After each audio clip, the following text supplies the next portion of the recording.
Adam Jones, the guitar player for Tool, would always come and see our band. Adam was a special effects guy. He worked at Stan Winston, so one of his friends said, "Oh, you got to see this weird costume band." I used to help the Green Jello people in the day, you know, they had these costumes. Oh, yeah, little pig, let me in. That's Maynard. Oh, is it? Not by the hair of my chin. Really? That's Maynard. I didn't know that. Yeah. So Adam started coming around, and me and him had become friends, and we started hanging out. And Adam and Maynard were friends. And I had this big gigantic loft that we all lived in Hollywood, and Maynard just needed a place to live. He just moved into town, and I was like, yeah, sure, you know, come on over here. Green Jello guys had a space next door to where I was living, and Maynard kind of moved in, and Adam was friends with them and all this, so it's kind of, we just met in the neighborhood we lived in. At some point, you know, Maynard and I were talking about, let's start a band. It'd be fun just to, you know, mess around. We had some other friends, and then Maynard just slipped me this tape. And he goes, yeah, here, check this out. You know, this is something I was doing back in Michigan. And I was like, okay. And it was a band he was in. And I put it on and my hair stood up on my arms. And I was like, oh, you can sing. Maynard, you can sing. Through Green Jello, Maynard, they moved into this big space. And it was by where Danny Carey lived. And I kind of had a little warehouse thing where we could rehearse. we kept asking Danny to jam with us. And at that time, Dan was in he was in a couple TV bands, which are bands that they'll be filming a sitcom, and the TV band will play between the shots to keep the the audience warmed up. Yeah, it's cool. Maynard and Maynard are calling me. He goes, hey, the drummer from Autograph is going to jam with us, and we were really excited. So we were jamming at Danny's studio, and that's where the Green Jello people would play, and Danny let us jam there. And the guy blew us off. Oh. Yeah, he didn't show up. The drummer was always flaking out on him. I finally felt sorry for him. We had been asking Dan to jam with us, and he was like, no, I don't have time. So they were like, Dan, come on, this guy blew us off. Just walk in the next room. He's like, all right, I'll do it one time, you know. And he jammed with us, and then he was like, hey, we should do this again, you know. When I hadn't played with him one night, I was like, holy shit, this is really good, man. So I'm stuck with it, you know. We used to have our own parties at our studio. And, you know, one day Maynard was just tired of working at the pet store. And he said, you know what, let me make up a band for the party, and maybe I'll get signed to this $300,000 record deal. And then we found Paul Demore. He was a friend of mine. He was like a really good guitar player, but he said he was just totally sick of playing guitar. He wanted to just play bass. We're like, okay, let's jam, because we need a bass player. So our band kind of started out like this, just for fun, just this therapy, fun band. Most everyone were just like, okay, go fuck up your life, just go join a rock band. What are you thinking? What could be the worst thing that could happen? You could go and try to do it, and if it didn't work out, you've got this as a career to fall back on. But you have to take the opportunity or the moment. You have to try it. You have to try it. And so that's how it started. And then there was some point where we got signed as a band, and we laughed. We laughed so hard when we got our first record offer. Throw that Bob Marley wannabe motherfucker out of here.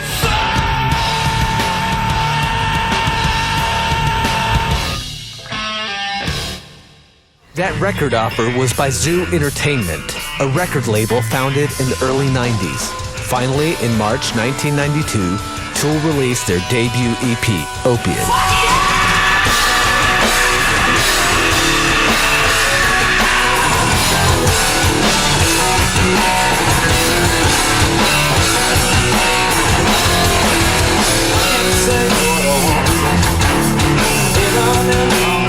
Nobody likes to be put in a pigeonhole of sorts, But I guess we are kind of metal, kind of grunge, we're kind of a riding that generation, Uriah Heep / Grateful Dead vibe. A little bit of Steve Martin banjo music slipped in there. Well, generally we write, music. The music comes first, and then the ideas come afterwards. And the reason ideas come afterwards is because the music ends up kind of tapping into something way down deep inside that hasn't been addressed yet or needs to be addressed. We play the music that we feel like playing. That's pretty much where we stand. That's why we do it.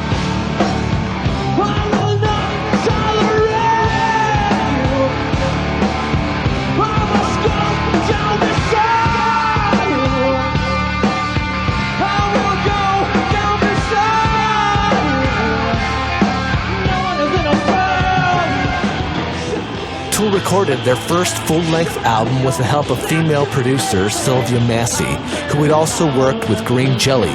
Undertow was released in April 1993.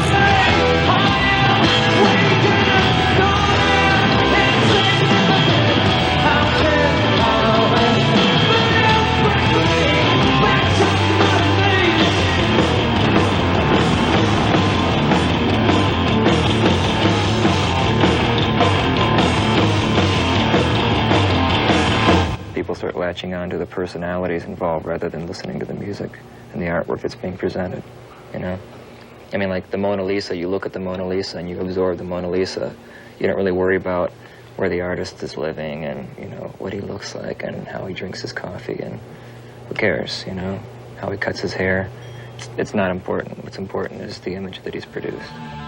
Now, you recorded Undertow with a female producer, Sylvia Massey, which I found very interesting. I was wondering, did she add a different perspective to what you were doing in any way? This is a very good engineer, an engineer that does her job well, and she's just very good. And we work well as a group. She has a lot of input. She's better than any engineer that we met with. There are some certain things you have to give up with a festival. One is you're playing in the daytime, which is always something you have to deal with. And the other thing is that you're sharing stages with other bands. Do you take that into consideration? Does it affect your music at all? No, this tour I think is probably the easiest tour you could possibly do, really. You know, I don't think it affects us at all. Although we're really well organized, there's no problem. Pretty together. And as a group, were you all of you wanting to play this tour?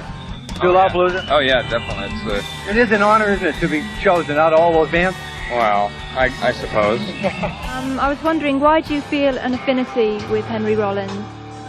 We did a little bit of touring with him, but the main reason he appeared on the album is because we had a gambling debt that he owed us, so we took it out in time on vinyl. Is that the truth? Sure. Because I was wondering if he has a very strong message as well about making the most of yourself and stuff like that. I wondered if you felt an affinity to that side of things. Well, that's initially how we ended up getting to tour with him, the similar attitudes, but what actually happened was we were at a place called the Anaconda in Santa Barbara and doing some, poker, and he kept bluffing on bad hands, and we, of course, kept calling him, and he got into about $3,000 in debt with us, and rather than having him sign over an IOU, we had him go ahead and just sing on the record. Tom helped me out a lot with, talking about the business. Because he was already signed at that point. He was signed.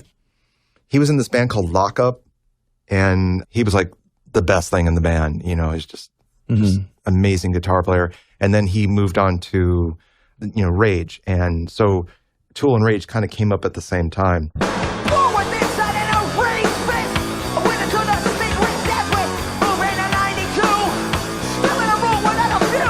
And then, Green Jello and other bands that we knew, we kind of learned from their mistakes on what they did.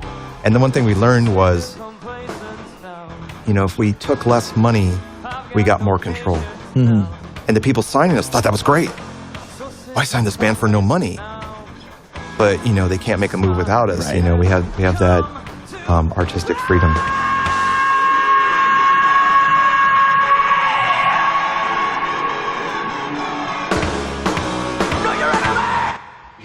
In 1995, bassist Paul D'Amour left the band. He was just never happy, so he was kind of that missing piece. And he quit. I was blown away, and, God bless him. What he wants to do. And, I respect him for that. I respect anyone who turns down the money and to be happy. I know you joined the band in 1995. That's correct. So initially you were playing in a band called Peach, touring with Tool at this point. Well, not quite touring, but we did a few shows. Oh, okay. That's the connection originally, though. Yeah. Okay. It was more of a favor than than an earned spot. Many of you may have noticed this individual here is a new person. This is Justin Chancellor. He's a new bass player. He's from England. He's been playing a band called Peach.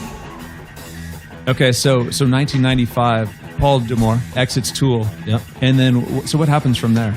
I got told that there was a call at my flat. You got to call the guys from Tool back. And at this point, they'd been really courteous to us as friends. We'd done a couple of shows supporting them in London. You know, when they did their London shows, they asked Peach to support them. I called them back, quite nervous. You know, I'm like, what do they want? You know? I think it was Maiden. But they were like, we'd like you to come out and audition to be in the band, you know. And it was a little too much, really, to absorb and take in. And I think right on that first call, I basically immediately just said, oh, I can't do that, you know. Out of total fear, you know. Yeah. Just intimidation. So anyway, I said, thanks very much. It's really nice of you, but I don't think so, you know. Way too busy here. My brother said, look, this is crazy, man. You got to do this. You got to try it. Like, you're not even...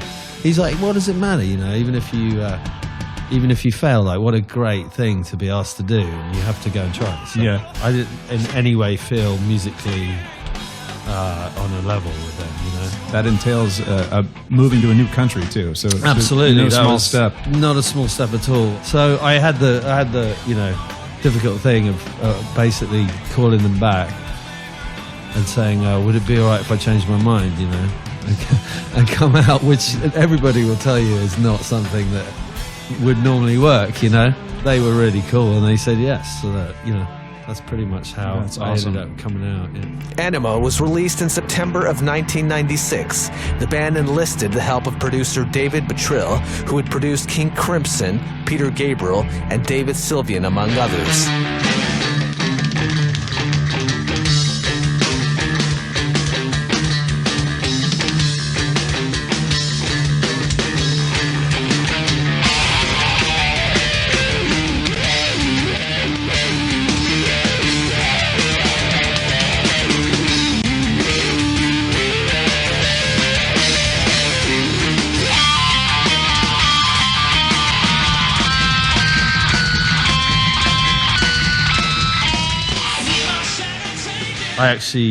I wrote the riff for 46 and 2 in that period. Oh, wow. And I ended up bringing that with me.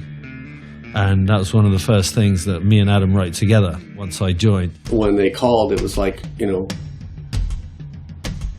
they sent me their Undertow. And I thought, well, I've never really done anything quite like this. And they probably have me confused with somebody else. So I didn't really pursue it. They called back a week later and said, no, we know who you are. We want you to do this. And it turns out they'd heard the passion. They'd heard some of the world music stuff I'd done. Maynard particularly, he loved that stuff. The King Crimson things that I had done, Danny loved. And then the David Sylvian, Robert Fripp, Adam, it was his favorite record that year. So they wanted a guy to come in that wasn't like a standard Los Angeles metal producer. They wanted their record to sound different to everybody else's. And because I had never done anything like that before, I guess it did, you know. It was, but no less powerful, I don't think. It was just unique, and it didn't sound like an LA metal record of that time period.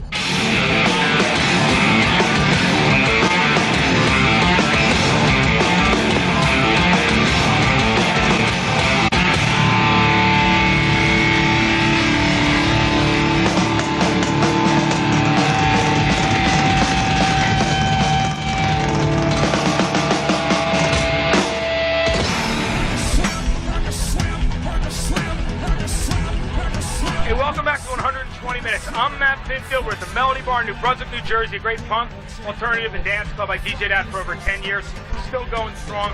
Right now, I'm proud to say we got the 120 debut of the new video from Tool for Anima, title track from that album.